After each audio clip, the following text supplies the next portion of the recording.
হযরতে বিলাল নবী যখন দুনিয়া ছেড়ে চলে গেলেন, হযরতে বিলাল মদিনা ছেড়ে দিলেন। বললেন আমি আজান দিতে পারবো না, কারণ আমি আজান দিব আমার যে অন্তরে মহব্বত, যে মাহবুব, যে নবী করিম সাল্লাল্লাহু তাআলা আলাইহি ওয়াসাল্লামের চেহারা দেখে আমি আজান দিতাম, যেই নবীর ভালোবাসায় যদি আমি আজান দিতাম, আজ যখন আমি পড়ব আশহাদু আন্না মুহাম্মাদুর রাসূলুল্লাহ, তখন আমি মুচকি হেসে, অন্তর আমার হেসে আমার নবীর চেহারার দিকে আমি তাকিয়ে যেতাম, দেখে নিতাম। কিন্তু আজ যখন আমি আজান দেব মুহাম্মাদুর রাসূলুল্লাহ বলে, আমি যখন এদিক ওদিক দেখবো আমার নবীকে,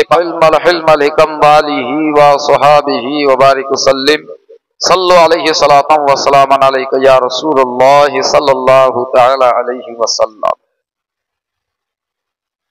মুআজ্জাজ সামাঈন ইকরাম, আজ আমরা আল্লাহর বান্দা, এই দুনিয়া, এই পৃথিবীতে আমরা বসবাস করি। এই দুনিয়াটা আসলে আমাদের জন্য নয়, এটা একটা পরীক্ষার মহল। এখানে আমরা পরীক্ষা দিতে এসেছি, তারপরেই আমাদেরকে এই জগৎ ছেড়ে, এই পৃথিবী ছেড়ে আমাদেরকে চলে যেতে হবে। এটা চিরস্থায়ী না। এটা আমি বলছি, আপনি শুনছেন, আপনার অন্তর, আপনার মেধাও এতে সাহায্য করবে যে হ্যাঁ, আমি নিজ থেকে কত জানাটা দেখেছি, আমি নিজের হাতে, প্রত্যেককেই বলবে নিজের হাতে কত আমি মাটি দিয়েছি, কত মানুষকে দেখেছি, কত বন্ধু বান্ধবকে দেখেছি, কত সঙ্গী দেখেছি যারা আমাদের সাথে থাকতো, বয়স্ক, বৃদ্ধ, বাচ্চা, যুবক, সবকেই আমরা দেখেছি। কিন্তু আজ তাদের মধ্যে কেউ কেউ নাই। তো এখানে বুঝতে হবে, তারা যখন এই জগৎ ছেড়ে চলে গেছে, তাদেরকে যেতে হয়েছে, নিশ্চয় আমাকেও এই পৃথিবী ছেড়ে যেতে হবে। হয়তো আমার এখন নির্ধারিত সময় হয়নি, কিন্তু একটা নির্ধারিত একটা টাইম বাঁধা আছে, একটা নির্ধারিত একটা সময় বাঁধা আছে।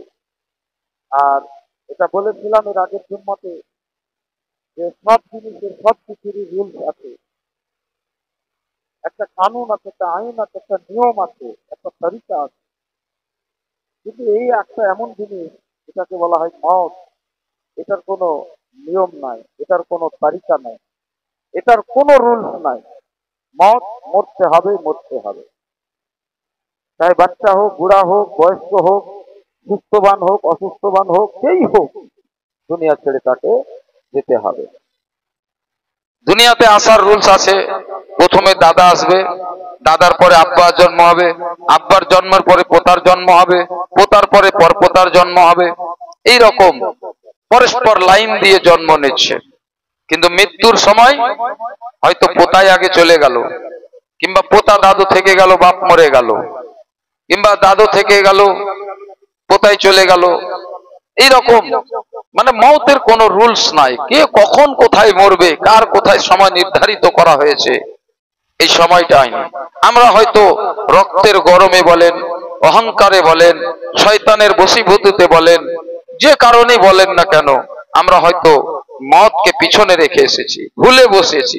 আমরা ভাবছি, আমাদের অন্তর ভাবছে, আমাদের মেধা ভাবছে যে এই দুনিয়া এইভাবে কায়েম ও দায়েম থাকবে, আমাকে মরতে হবে না, আমি মরবো না, আমার মরার সময় হয়নি, আমি তো একটা সুস্থবান সবল, আমার তো কোনো অসুখ বিসুখ নেই। মুআজ্জাজ সামিঈন ইকরাম, অসুখ বিসুখেরাই দেখবেন যারা বিড়ি খায় না, সিগারেট খায় না, গাঁজা খায় না, তাদের কোনো ক্যান্সারই হয় না। আর যারা কিছুই ছয় না, তাদের আবার ক্যান্সার হয়ে যায়। মুআজ্জাজ সামিঈন ইকরাম, অনেক অসুস্থতা লোক যারা সারা জীবন দেখবেন বিছানায় পড়ে আছে, ওষুধের পর ওষুধ, ওষুধের চলছে, এই আজ মরছে কাল মরছে, কিন্তু 20 বছর এভাবেই কেটে গেল। আর এমন সুস্থবান শরীর, শক্তিশালী, যে ফট করে মরার কোনো কথাই নাই, ফট করে মরে গেল।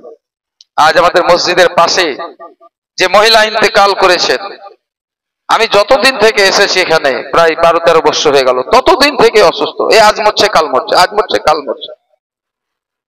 ওষুধে টাকা পয়সা সব সময় ওষুধেই তার জীবন চলে গেল। মুআজ্জাজ সামিঈন কিরাম, এইরকম কিছু সুস্থবান আছে, কিছু অসুস্থবান আছে, এর রুলস নাই, মওতের কোনো রুলস নাই। এবার একটা জিনিস আমাদেরকে ভাবতে হবে, ইয়া আইয়ুহাল্লাযিনা আমানু ইবতাগু ইলাইহিল ওয়াসিলা। আল্লাহর কাছে আমরা যখন কিছু চাইবো, যখন কিছু করব, তখন ওয়াসিলার সাথে আমাদেরকে তলব করতে হবে, ওয়াসিলার সাথে নিতে হবে। মুআজ্জাজ সামিঈন কিরাম, ওয়াসিলা বিভিন্ন ধরনের ওয়াসিলা হয়। ওয়াসিলা একটা নামাজের ওয়াসিলা হয়, ওয়াসিলা একটা রোজার ওয়াসিলা হয়, ওয়াসিলা একটা হজের ওয়াসিলা হয়, ওয়াসিলা যাকাতের ওয়াসিলা হয়। নামাজের মাধ্যমে আল্লাহর কাছে দোয়া চাইবো, রোজার মাধ্যমে আল্লাহর কাছে দোয়া চাইবো। নেক বুজুর্গানে দ্বীন যারা ব্যক্তি, যারা নেককার আলেম ওলামা পীর মাশায়েখ বুজুর্গানে দ্বীন, তাদের ওয়াসিলা তলব করব। নবী আম্বিয়া পয়গম্বর আদম নবী থেকে নিয়ে 1,02,24,000 পয়গম্বরের ওয়াসিলা তলব করব।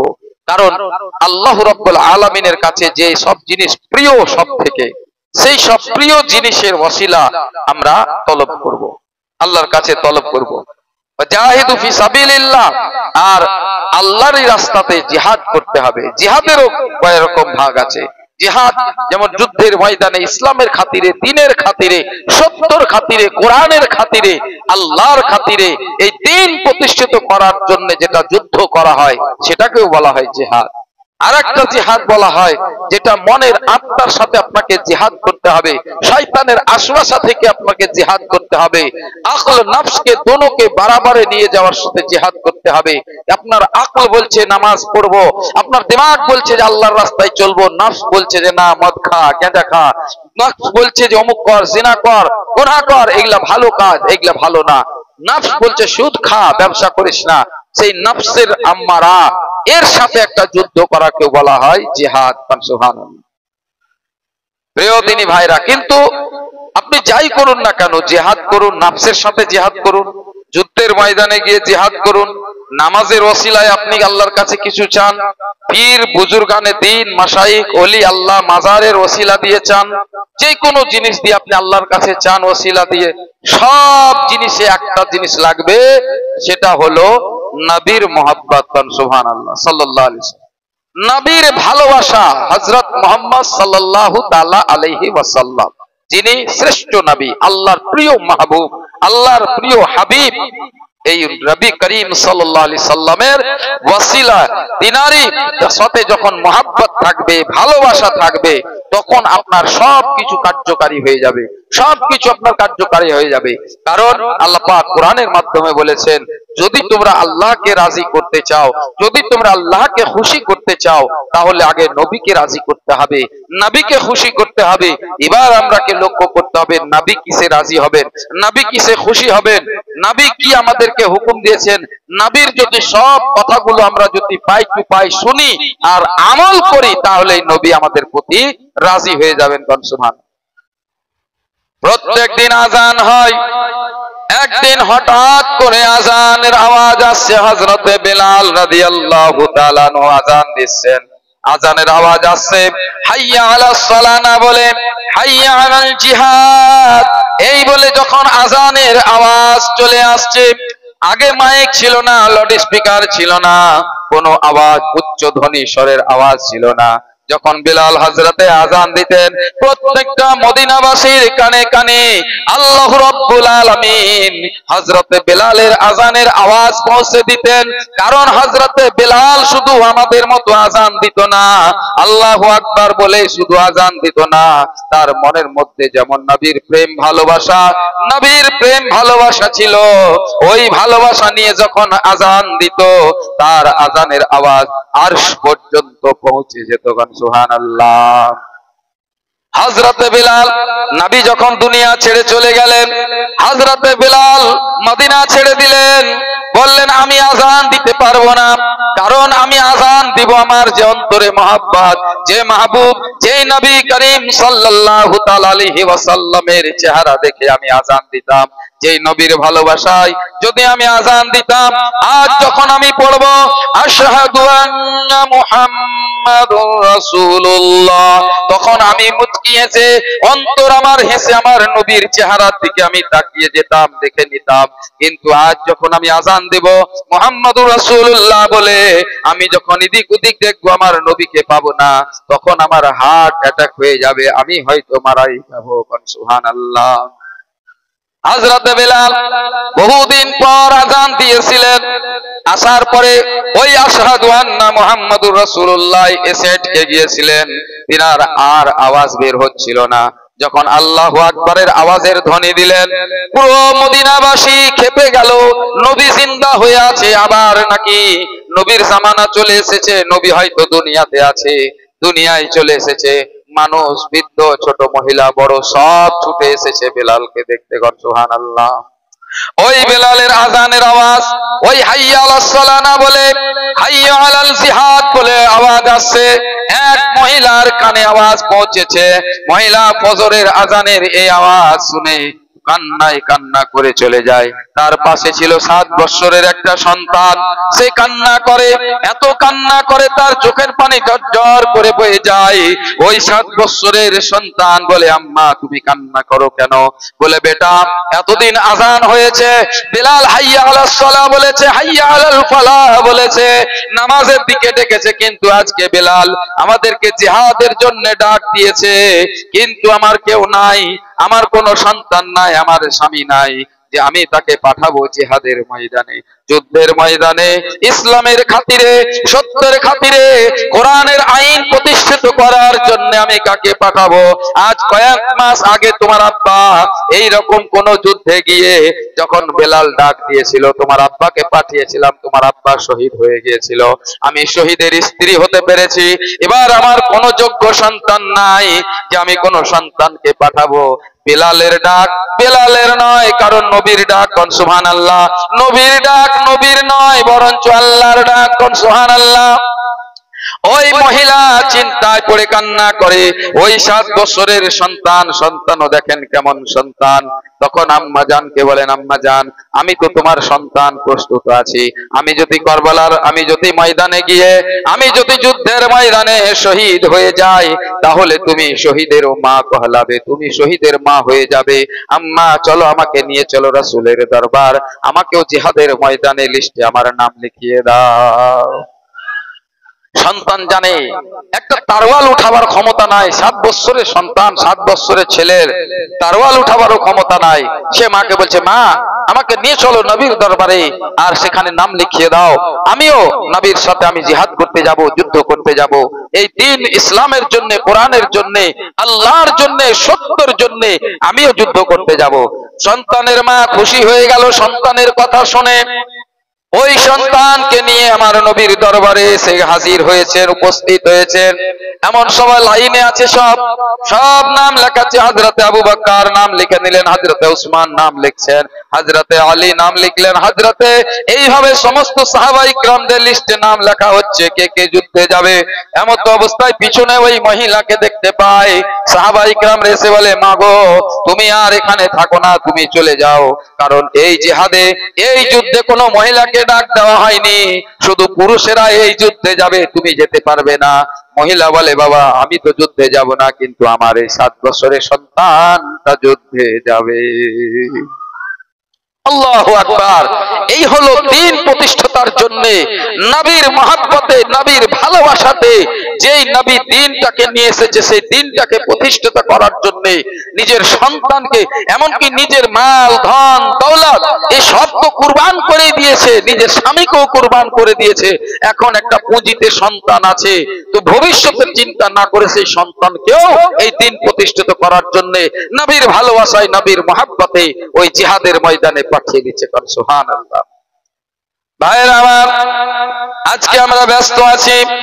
ওয়াইলুল লিকুল্লি হুমাযাতিল লুমাযা লিল্লাযী জামা মালাহু ওয়া'তাদা। আল্লাহ পাক বললেন তারা খেসারাতে আছে, তারা খুব কঠিন বিপদে হবে, যারা গুনে গুনে গুনে গুনে মালগুলো জমা রাখে। আজকে আমাদের ব্যাংক ব্যালেন্সে খালি টাকা গুনে গুনে জমা রাখি, মাল ধন দৌলত সব গুনে গুনে রাখি, কিন্তু আমরা জানি না যে আমাদের জন্য সম্মুখে রাখা আছে হুতামা। এই হুতামাতে আমাদেরকে যেতে হবে। ভাইয়ের আমার, ওই মহিলা যখন কাকুতি মিনতি করলো, আমার নবী চলে আসলেন। আমার নবী বলেন, মহিলা তুমি কেন যাবে এই যুদ্ধের ময়দানে? বলে, আমি না, আমার এই 7 বছরের সন্তান যাবে। বলে, মহিলা তোমার এই সন্তান তো তরোয়াল ধরার ক্ষমতা হয়নি, এখন যোগ্য হয়নি, যখন যোগ্য অর্জন করবে তখন আমি জিহাদের ময়দানে পাঠিয়ে দেব। এখন তো শুধু এ মৃত্যুবরণ করবে, শহীদ হবে, সেখানে মারা যাবে, সেখানে সে যুদ্ধ করতে পারবে না। এই 7 বছরের সন্তান।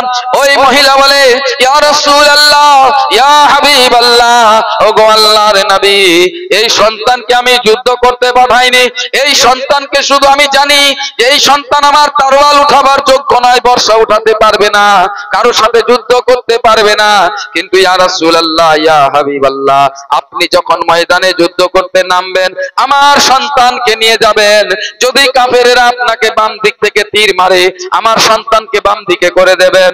আর যদি কাফেররা ডান দিক থেকে তীর মারে, আমার সন্তানকে ডান দিকে করে দেবেন।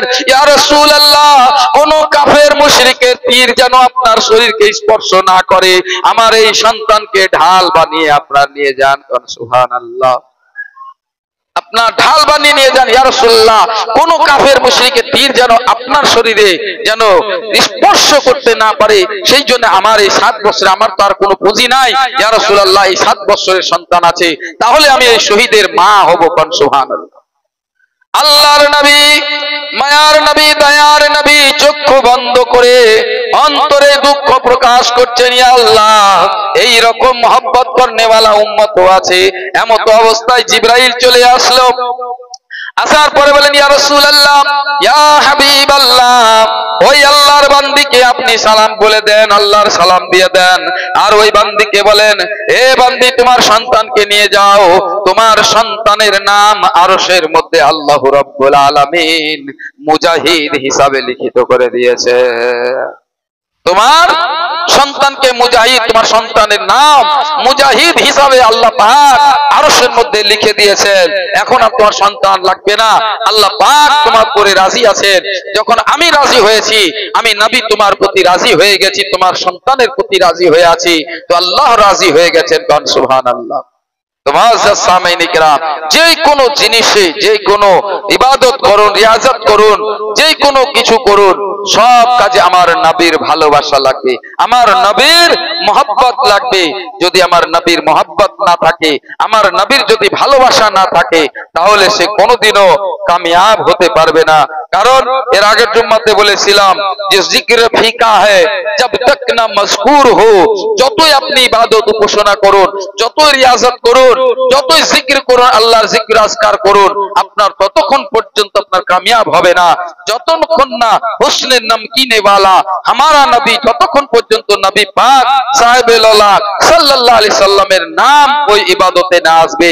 কিন্তু আজকে তোমরা লেগে পড়েছো যে আল্লাহর সাথে নবীর নাম বাদ দেওয়া যাক, কলেমার সাথ থেকে নবীর নাম বাদ দেওয়া যাক। মুআজ্জাজ সামিঈন ইকরাম, মিট গয়ে মিট जाएंगे अदा तेरे, ना मिटा है ना मिटेगा चर्चा तेरा।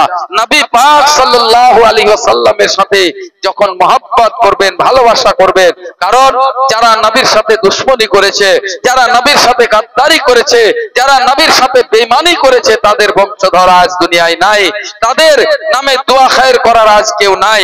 কিন্তু আজকে নবী পাক সাহেবে লাউলাদ যে দ্বীন প্রতিষ্ঠিত করেছেন, আজ পৃথিবীর জমিনের কোনায় কোনায় এই দ্বীন প্রসারিত হয়ে গেছে। কোন সুবহানাল্লাহ।